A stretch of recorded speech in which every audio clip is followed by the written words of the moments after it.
പച്ചയായ ജീവിതത്തിൻ്റെ കഥ. തിളച്ച വെയിലത്തും തണുത്ത മഴയത്തും നഗരത്തിലെ വഴിയോരങ്ങളിൽ വിയർപ്പൊഴുകി റിക്ഷ വലിച്ച് ജീവിച്ച പപ്പു എന്ന മനുഷ്യൻ്റെ കഥ.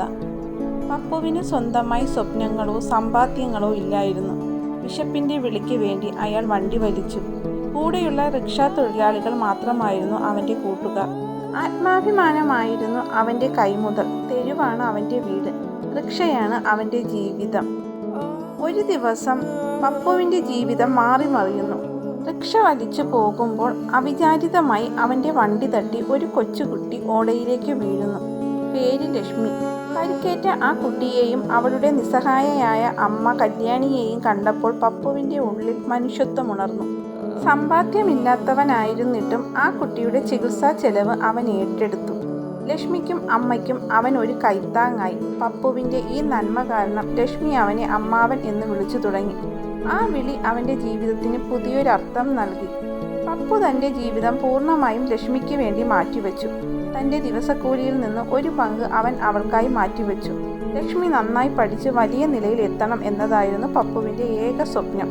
അവൾ ഡോക്ടറാകാൻ പഠിച്ചു. പപ്പുവിനെ പോലെ കഷ്ടപ്പെടുന്ന ഒരുപാട് പേര് അവൾക്ക് സഹായിക്കാൻ കഴിയണം എന്ന് അവൻ ആഗ്രഹിച്ചു.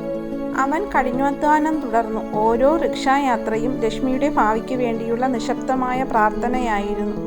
വർഷങ്ങൾ കടന്നുപോയി. പപ്പുവിൻ്റെ സ്വപ്നം പൂവണിയാറായി. ലക്ഷ്മി നന്നായി പഠിച്ചു, ഉന്നത വിദ്യാഭ്യാസം നേടി, ഒരു ഡോക്ടറായി മാറി.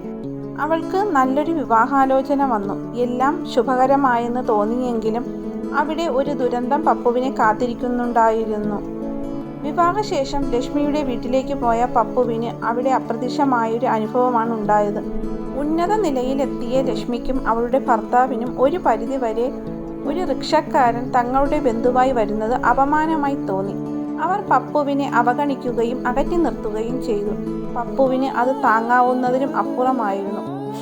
തൻ്റെ സർവസ്വവും നൽകി വളർത്തിയ മകൾ ലോകത്തിൻ്റെ മുന്നിൽ തന്നെ മറച്ചുപിടിക്കാൻ ശ്രമിക്കുന്നത് കണ്ട് അവൻ വേദനിച്ചു. ലക്ഷ്മിക്ക് ഒരു ഭാരമാകാൻ ആ റിക്ഷക്കാരന് കഴിഞ്ഞില്ല. ആരോടും പരിഭവം പറയാതെ താൻ വളർത്തിയ മകളുടെ സന്തോഷത്തിൽ ആശ്വാസം കണ്ടെത്തിക്കൊണ്ട് അവൻ തിരികെ നടന്നു. രോഗം അവനെ പിടികൂടിയിരുന്നു. താൻ ഓടിച്ച് തളർന്ന റിക്ഷയുടെ അടുത്തോ മറ്റോ ലക്ഷ്മിക്ക് വേണ്ടി ജീവിച്ച ആ മനുഷ്യൻ ജീവിതത്തിൽ ഒറ്റപ്പെട്ട് കിടന്നു മരിച്ചു. പി കേശവദേവിൻ്റെ വിഖ്യാത നോവലായ ഓടയിൽ നിന്ന് എന്നതിൻ്റെ കഥാരൂപമാണ് ഞാനിവിടെ പറഞ്ഞത്. ഓടയിൽ നിന്ന് എന്ന ഈ നോവൽ നമ്മെ പഠിപ്പിക്കുന്നത് വിദ്യാഭ്യാസം, പദവി, പണം എന്നിവ ഒരു മനുഷ്യനെ ഉയരങ്ങളിലെത്തിക്കുമ്പോൾ അവൻ തനിക്ക് വേണ്ടി ത്യാഗം ചെയ്തവരെ മറക്കാൻ ശ്രമിക്കരുത്. പാവപ്പെട്ടവൻ്റെ നിസ്വാർത്ഥമായ സ്നേഹത്തിൻ്റെ ശക്തിയും സാമൂഹിക മാറ്റങ്ങൾ മനുഷ്യബന്ധങ്ങളിൽ ഉണ്ടാക്കുന്ന വിള്ളലുകളുമാണ് ഈ നോവലിൻ്റെ കാതൽ.